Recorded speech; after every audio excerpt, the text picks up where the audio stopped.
Thank you again for speaking with me. Go ahead and state your name and tell me your ride. What are we looking at? Hey guys, this is Chris Lerma with my 2017 Subaru WRX. And very heavily modified, very looked at WRX. I mean, it's a crowd stopper for sure.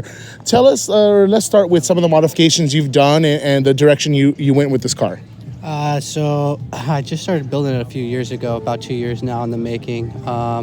Initially, I wanted to make it a show car, but after I took it to the track a few times, it kind of got me inspired to track it. So it's basically a time attack inspired show car. But yeah, I mean, it's got everything from full bolt-on E85, airlift suspension, R1 concept big brake kit, and a lot of custom one-off carbon fiber from various companies. Yeah, absolutely. I think the carbon is what's making it a showstopper. You took out the back seat, put the carbon, you did the trunk, carbon, the engine bays all decorated with carbon. What was that like trying to source that, trying to find different companies that made those things fit? It's honestly just research. You can go with your standard companies. I have a lot of APR, Sybin, companies like that have products made for these vehicles that you can just buy online and whatnot. But a lot of the one-off stuff, you just got to find companies that are willing to work with you and kind of mind mold with you and see what you can come up with. I have a lot of companies from Fusion Auto Sports, Downforce Solutions, Family Customs. These are all local to Los Angeles, Orange County area. Very, very cool. Sorry for interrupting. Go ahead and finish. No, go ahead. Yeah, no, you're good. And so what kind of made you a car enthusiast and what made you kind of pick this platform? Were there some other cars you were looking at or thinking about? How did you kind of develop into where you are now? I've always kind of been around cars, motors, engines, all that stuff. Everything from riding motocross as a kid, being on the lake, on the boat all day, things like that. So my grandpa had a few old cars that he had decked out. My dad had an old Chevy El Camino that he had done up a little bit. And then my little brother had inherited that. So cars have always kind of been in the family. I used to have 2012 Subaru.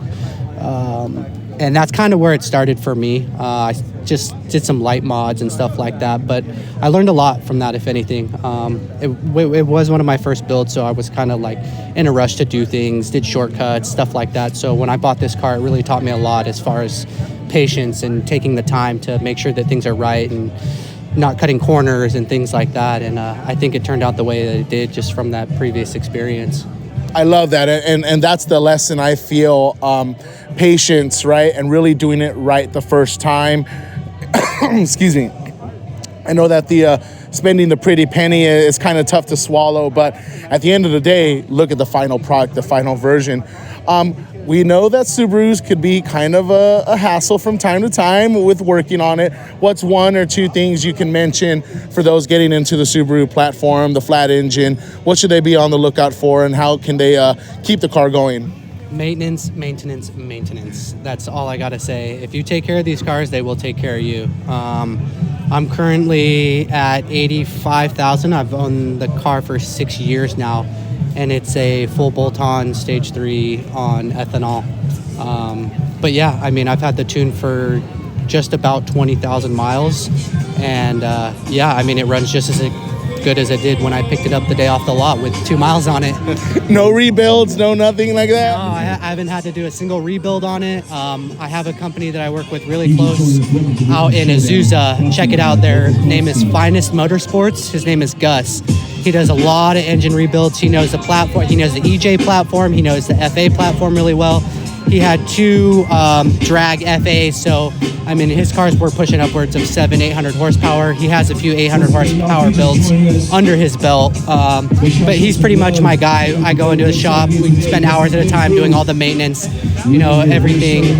Everything you can think of to maintenance these cars. Perfect. Thank you again. And I know the music just cut back on. One more question, if you don't mind. California wants to transition to electrification in the next 15 to 20 years. I wanted to get your thoughts and your perspective on electric cars and kind of the future of the car culture, what we have here. I mean, it's a change. It's California. They're going to do what they want, But for me personally, I'll always be a gas car kind of guy. I love the Tesla builds out here and all the shows that I go to. There's some really unique builds that people have. It's super inspiring, I'm sure, to the up-and-coming generation of these electric vehicles. But my best advice, if you want to keep these gas cars modified, either do it the going green way, keep everything, California legal, and if you want to push the limit a little bit, I suggest registering your car out of state like I did. All right, we'll leave it at that. What is it? Go ahead and give out your plugs, your shout outs. I know you mentioned some of the companies you worked with, but go ahead, anything you want to give out, go ahead and do so now. Yeah, absolutely. I'd like to thank a lot of people actually for helping me with my car and everything that it's gone through. First off, Tony at Downforce Solutions, thank you, guy. You are the man. Everything you do for me, I really greatly appreciate it. Rex, Kevin, all the guys over at R1 Concepts, you guys are amazing. Thank you so much for everything you do for me as well. Always keeping in touch, always keeping me posted up on social media, shouting me out. Really appreciate it. Finest Motorsports, Gus. Dude, thank you so much for always keeping the car healthy. Always runs pristine, never have a problem with it.